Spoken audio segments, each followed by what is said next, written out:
Chapter 1. Nobody finds their soulmate when they're 10. I mean, where's the fun in that, right? Sweet home Alabama. The day began like any typical day. Mr. Fitzpervert left a hairball in my slipper. I burned my earlobe with the straightener, and when I opened the door to leave for school, I caught my next door nemesis suspiciously sprawled across the hood of my car. Hey, I slid my sunglasses up my nose, pulled the front door shut behind me, and hightailed it in his direction, careful not to SCU my pretty new oral ATS as I basically ran at him. Get out of my car. WS jumped down and held up his hands in the universal I'm innocent pose. Even though his smirk made him look anything but. Besides, I'd known him since kindergarten. The boy had never been innocent a day in his life. What's in your hand? Nothing. He put the hand in question behind his back. Even though he'd gotten tall and mannish and a tiny bit hot since grade school, Wes was still the same immature boy who'd accidentally burned down my mom's rosebush with a recracker. Why you're so paranoid, he said.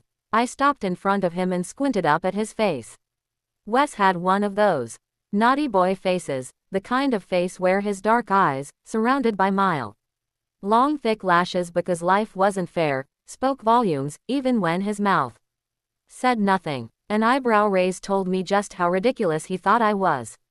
From our many less than pleasant encounters, I knew the narrowing of his eyes meant he was sizing me up, and that we were about to throw down about the most recent annoyance he'd brought upon me.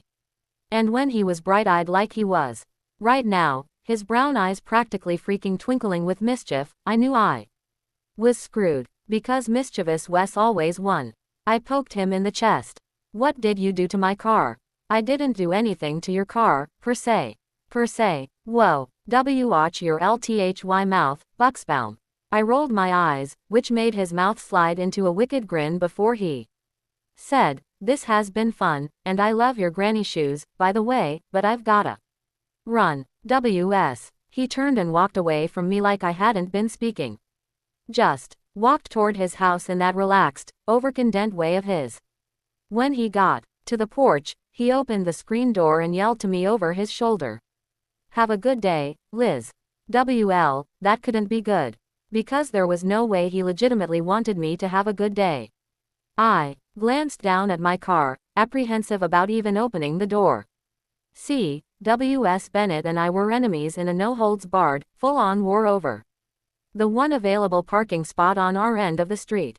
He usually won, but only because he was a dirty cheater. He thought it was funny to reserve the spot for himself by leaving things in the space that I wasn't strong enough to move. Iron, picnic table, truck motor, monster truck wheels. You get it. Even though his antics caught the attention of the neighborhood Facebook page, my dad was a group member, and the old gossips frothed with rage at their keyboards over the blights on the neighborhood landscape. Not a single person had ever said anything to him or made him stop. How was that even fair? But I was the one riding the victory wave for once, because yesterday I'd had the brilliant idea to call the city after he'd decided to leave his car in the spot for 3 days in a row. Omaha had a 24-hour ordinance, so good old W. Wesley had earned himself a nice little parking ticket. Not going to lie, I did a little happy dance in my kitchen when I saw the deputy slide that ticket underneath Wes's windshield wiper. I checked all 4 tires before climbing into my car and buckling my seat belt. I heard WS laugh, and when I leaned down to glare at him out the passenger window, his front door slammed shut. Then I saw what he'd found so funny. The parking ticket was now on my car, stuck to the middle of the windshield, with clear packing tape that was impossible to see through. Layers and layers of what appeared to be commercial-grade packing tape. I got out of the car and tried to pry up a corner with my fingernail, but the edges had all been solidly addened down. What a tool. When I nearly made it to school after scraping my windshield with a razor blade and doing hardcore deep breathing to reclaim my zen, I entered the building with the Bridget Jones's Diary soundtrack playing through my headphones. I'd watched the movie the night before, for the 1000th time in my life, but this time the soundtrack had just spoken to me. Mark Darcy saying oh, yes, they fucking do while kissing Bridget was, of course, as swoony as hell but it wouldn't have been so oh my god worthy if not for Van Morrison's Someone Like You playing in the background. Yeah, I have a nerd-level fascination with movie soundtracks. That song came on as I went past the Commons and made my way through the crowds of students clogging up the halls. My favorite thing about music, when you played it loud enough through good headphones, and I had the best, was that it softened the edges of the world. Van Morrison's voice made swimming upstream in the busy hallway seem like it was a scene from a movie, as opposed to the royal pain that it actually was.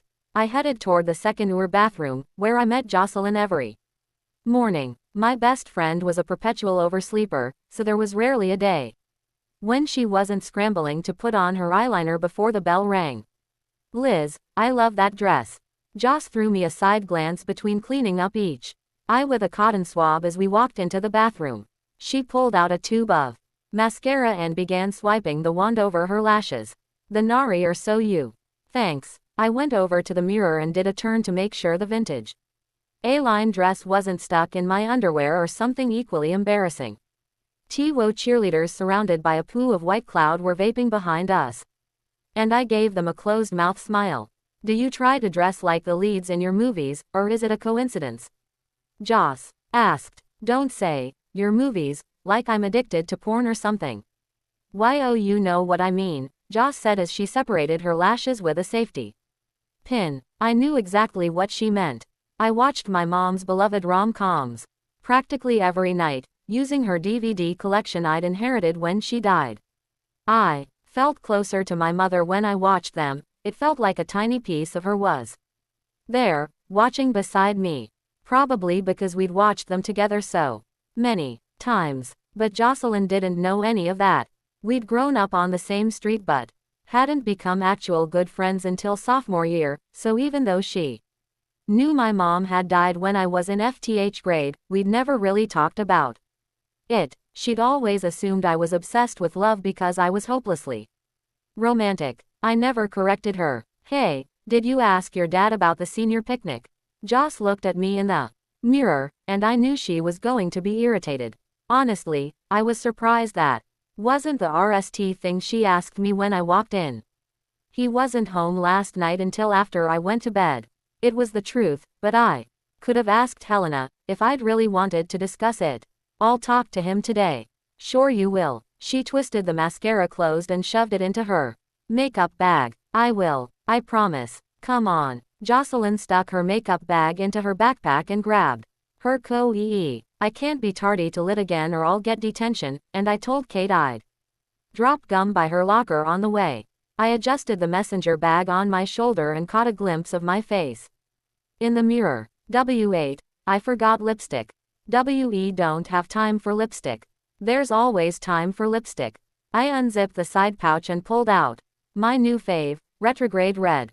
On the chance, so very chance my McDreamy was in the building, I wanted good mouth. You go ahead. She left and I rubbed the color over my lips. Much better. I tucked the lipstick back into my bag, replaced my headphones, and exited the restroom, hitting play and letting the rest of the Bridget Jones soundtrack wrap itself around my psyche. When I got to English Lit, I walked to the back of the room and took a seat at the desk between Joss and Lainey Morgan, sliding my headphones down to my neck. What did you put for number 8? Jocelyn was writing fast while she talked to me, nishing her homework. I forgot about the reading, so I have no idea why Gatsby's shirts made Daisy cry. I pulled out my worksheet and let Joss copy my answer, but my eyes shifted over to Lainey. If surveyed, everyone on the planet would unanimously agree that the girl was beautiful. It was an indisputable fact. She had one of those noses that was so adorable, its existence had surely created the need for the word, pert. Her eyes were huge like a Disney princess's, and her blonde hair was always shiny and soft and looked like it belonged in a shampoo commercial. Too bad her soul was the exact opposite of her physical appearance. I disliked her so very much. On the RST day of kindergarten, she'd yelled ew when I'd got an A. Bloody nose, pointing at my face until the entire class gawked at me in disgust. In 3rd grade, she'd told Dave Adelman that my notebook was full of love notes about him. She'd been right, but that wasn't the point. Lainey had blabbed to him, and instead of being sweet or charming like the movies had led me to believe he'd be, David had called me a weirdo. And in FTH grade, not long after my mom had died and I'd been forced to sit by Lainey in the lunchroom. Due to assigned seating, every day as I picked at my barely edible hot lunch, she would unzip her pastel pink lunchbox and wow the entire table with the delights her mother had made just for her. Sandwiches cut into adorable shapes, homemade cookies, brownies with sprinkles. It had been a treasure trove of kitty culinary masterpieces, each one more lovingly prepared than the last. But the notes were what had destroyed me. There wasn't a single day that her lunch didn't include a handwritten note from her mom. They were funny little letters that Lainey used to read out loud to her friends, with silly drawings in the margins, and if I allowed my snooping eyes to stray to the bottom, where it said, "Love, Mom," in curly cursive with doodled hearts around it, I would get so sad that I couldn't even eat. This day, everyone thought Lainey was great and pretty and smart, but I knew the truth. She might pretend to be nice, but for as long as I could remember, she'd given me crusty weird looks. As in every single time the girl looked at me, it was like I had something on my face and she couldn't decide if she was grossed out or amused. She was rotting under all that beauty, and someday the rest of the world would see what I saw. Gum. Lainey held out a pack of Doublemint with her perfectly arched eyebrows raised. "No, thanks," I muttered, and turned my attention to the front of the room. As Mrs. Adams came in and asked for homework, we passed our papers forward, and she started talking about literary things. Everyone began taking notes on their school-issued laptops, and Colton Sparks gave me a chin nod from his desk in the corner. I smiled and looked down at my computer. Colton was nice. I'd talked to him for a solid 2 weeks at the beginning of the year, but that had turned out to be meh, which kind of summed up the whole of my collective dating history.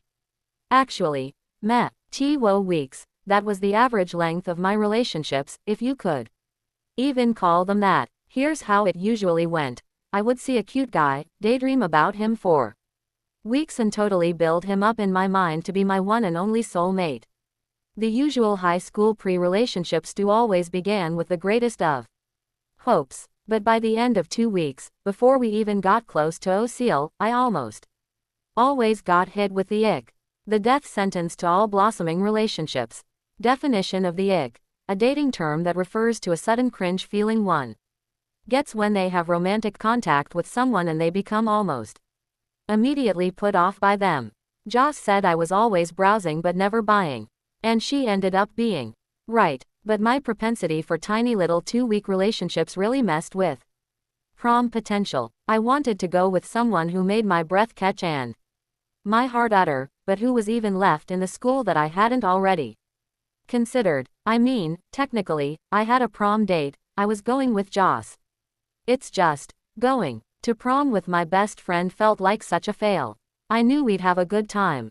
We were grabbing dinner beforehand with Kate and Cassidy, the funnest of our little friend group, but prom was supposed to be the pinnacle of high school romance. It was supposed to be poster board promposals, matching corsages, speechless all over the way you look in your dress, and sweet kisses under the cheesy disco ball. Andrew McCarthy and Molly Ringwald pretty in pink sort of shit. It wasn't about friends grabbing dinner at the Cheesecake Factory before heading up to the high school for awkward conversation while the couples found their way to the infamous grinding wall. I knew Jocelyn wouldn't get it. She thought prom was no big deal, just a high school dance that you dressed up for, and she would ND me completely. Ridiculous if I admitted to being disappointed. She was already peeved by the fact that I kept blowing her on dress shopping, but I never felt like going at all. My phone buzzed. Joss. I have big T. I looked over at her, but she appeared to be listening to Mrs. Adams. I glanced at the teacher before responding. Spill it. Joss. FYI, I got it via text from Kate. Me. So it might not be true. Got it. The bell rang, so I grabbed my stew and shoved it into my bag. Jocelyn and I started walking toward our lockers, and she said, "Before I tell you, you have to promise you're not going to get all worked up before you hear everything." Oh my God. My stomach stress dropped, and I asked, "What's going on?" We turned down the west wing, and before I had a chance to even look at her, I saw him walking toward me. Michael Wyong. I came to a complete halt. There's my tea, Joss said, but I wasn't listening. People bumped me and went around me as I stood there and stared. He looked the same, only taller and broader and more attractive, if that was even a possibility. My childhood crush moved in slow motion, with tiny blue birds chirping and knitting their wings around his head as his golden hair blew in a sparkling breeze. I think my heart might have stopped. Michael had lived down the street when we were little, and he'd been everything to me. I'd loved him as far back as I could remember. He'd always been next level amazing, smart, sophisticated, and, I don't know, dreamier than any other boy. He'd run around with the neighborhood kids, me, Wes, the Potter boys on the corner, and Jocelyn doing typical neighborhood things. Playing hide and seek, tag, touch football, ding-dong ditch, etc. But while W.S. and the Potters had enjoyed things like inging mud into my hair because it made me scream, Michael had been doing things like identifying leaves, reading thick books, and not joining in on their torture. My brain queued up, "Someone Like You," and the song started over from the beginning. I've been searching a long time for someone exactly like you. He was wearing khakis and a nice black shirt, the kind of out tee that showed he knew what looked good but also didn't spend too much time on fashion. His hair was thick and blonde and styled the same as his clothes, intentionally casual. I wondered what it smelled like. His hair, not his clothes.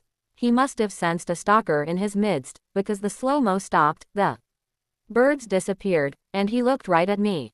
Liz. I was so happy that I'd taken the time to apply retrograde red. Clearly the cosmos had known Michael would be appearing before me that day, so it had done everything in its power to make me presentable. "Girl, chill," Joss said between her teeth, but I was helpless to stop the whole face smile that broke free as I said, "Michael Young." I heard Joss mutter, "Here we go," but I did not care. Michael came over and wrapped me in a hug, and I let my hands slide around his shoulders. Oh my God, oh my God. My stomach went wild as I felt his fingers on my back, and I realized that we could very well be having our meet cute. Oh my God, I was dressed for it. He was beautiful. Could this moment be more perfect? I made eye contact with Joss, who was slowly shaking her head, but it didn't matter. Michael was back. He smelled good, so good, and I wanted to catalog every tiny detail of the moment. The soft, worn-in feel of his shirt under my palms, the breadth of his shoulders, the golden skin of his neck, scant centimeters away from my face as I hugged him back. Is it wrong to close my eyes and take a deep breath? Oof. Someone bumped into us, hard, destroying the hug. I was shoved into, and then away from Michael, and as I turned around, I saw who it was. W.S. I said, irritated that he'd ruined our moment, but so unbelievably happy still that I beamed at him anyway. I was incapable of not smiling. "You should really watch where you're going." His eyebrows crinkled together. Why, yeah, he was watching me, probably wondering why I was smiling instead of going ballistic over the packing tape incident.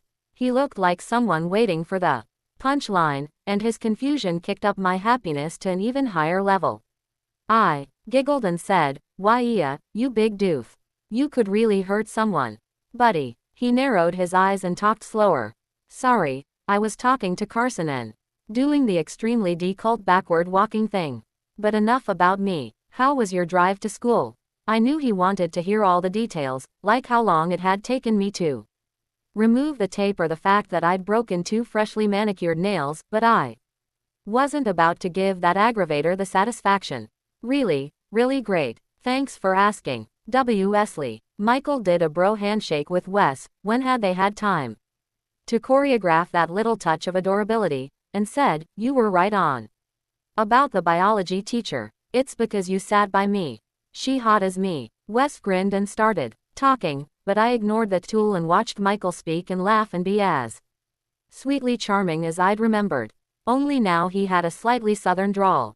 Michael Wyong had a soft accent that made me want to personally handwrite A thank you note to the great state of Texas for making him even more appealing than he'd already been. I crossed my arms and pretty much melted into a puddle as I enjoyed the view.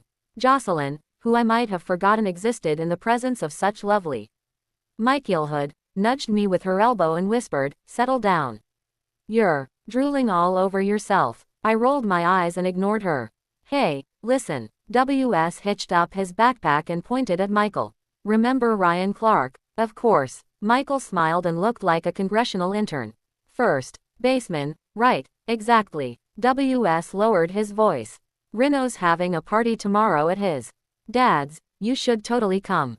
I tried to keep my expression neutral as I listened to WS ask my Michael to come to his party. I mean, WS did hang out with the guys that Michael used to know, but still, they were best friends all of a sudden or something.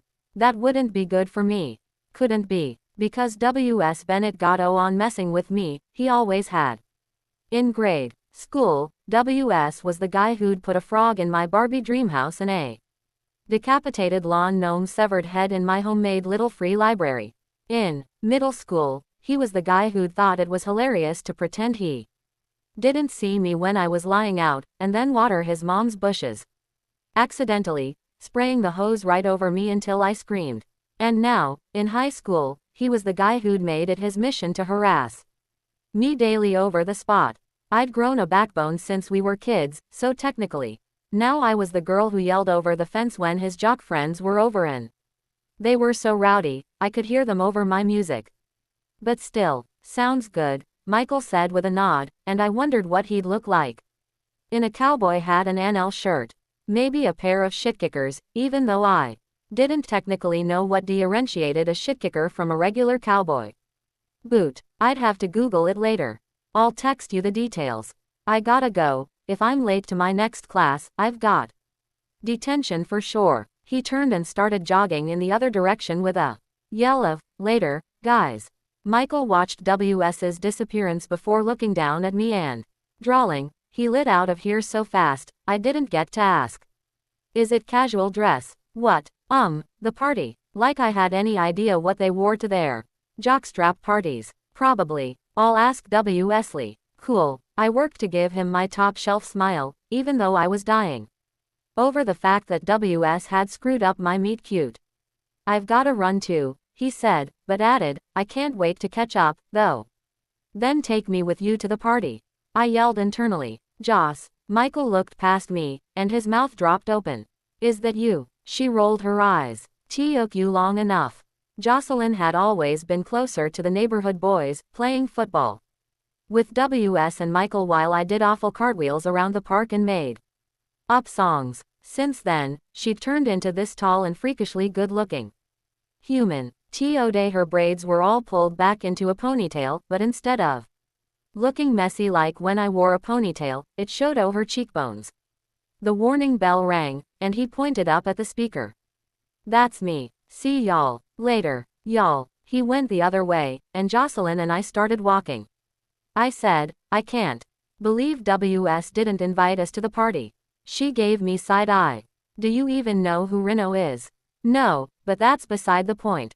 He invited Michael right in front of us. It's common courtesy that he should invite us, too. But you hate WS. So why would you want him to invite you anywhere?" I sighed. "His rudeness just pisses me off. For one, I'm glad he didn't, because I don't want to go to any party that those guys are having. I've been to Reno's, and it's all about beer bongs, Fireball, and that never have I ever kind of immature stew. Joss used to hang out with the popular kids before she quit volleyball, so she'd partied a little before we became friends. But listen." Jocelyn stopped walking and grabbed my arm to stop me from walking too. "That's what I was going to tell you. Kate said he lives next door to Lainey and they've been talking for a couple weeks now." Lainey Morgan. No, it couldn't be true. No, please. God, no. But he just got here.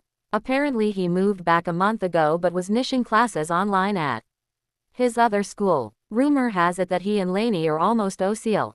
Not Lainey. My stomach clenched as I pictured her perfect little nose.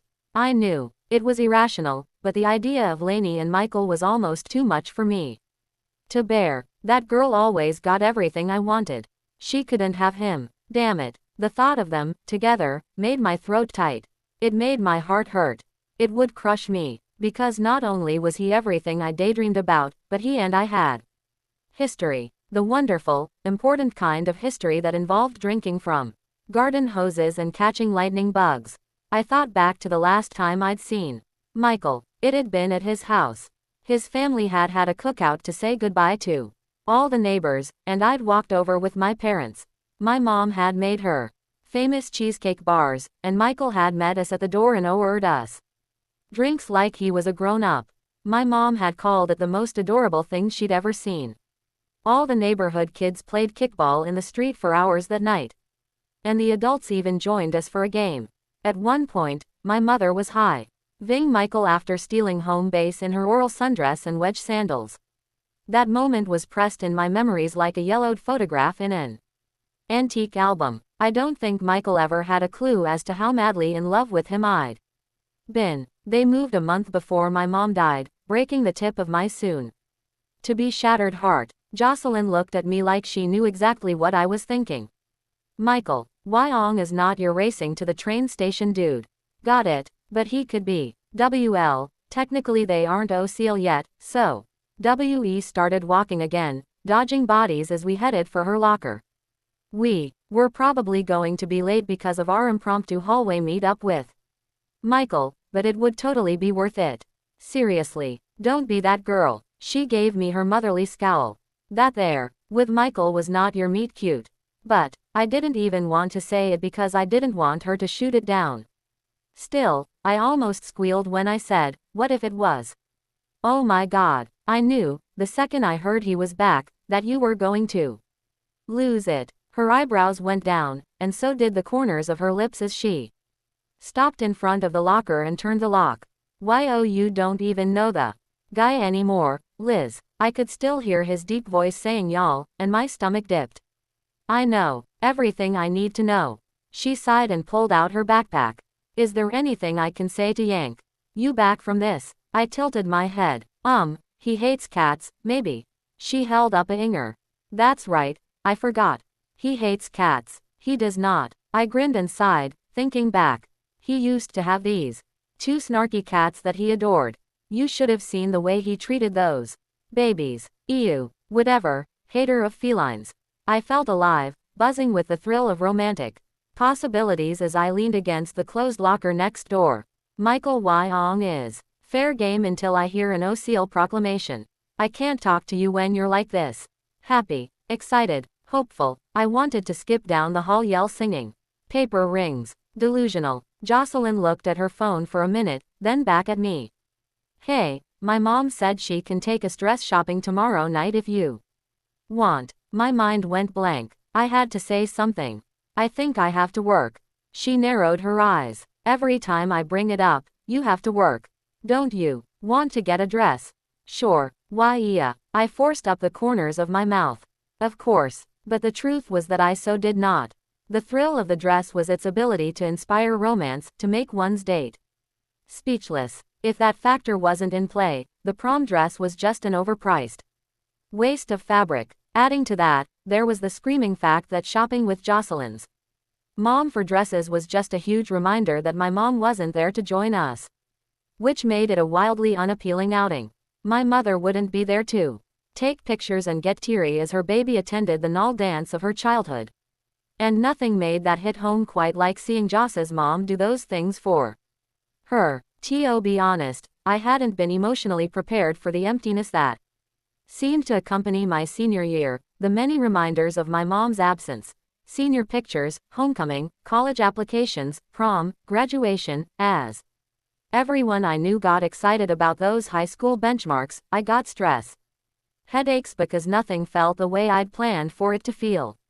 Everything felt lonely, because even though the senior activities were fun, without my mom they were void of sentimentality. My dad tried to be involved, he really did, but he wasn't an emotional guy, so it always just felt like he was the OCL photographer as I traversed the highlights alone. Meanwhile, Joss didn't understand why I didn't want to make a big deal out of every single senior milestone like she did. She'd been pissed at me for 3 days when I'd blown the spring break trip to the beach, but it had felt more like an exam I was dreading than an actual good time, and I just couldn't. However, finding a rom-com happy ending that my mother would have loved, that could change all the bad feels to good, couldn't it? I smiled at Jocelyn. I'll text you after I check my schedule.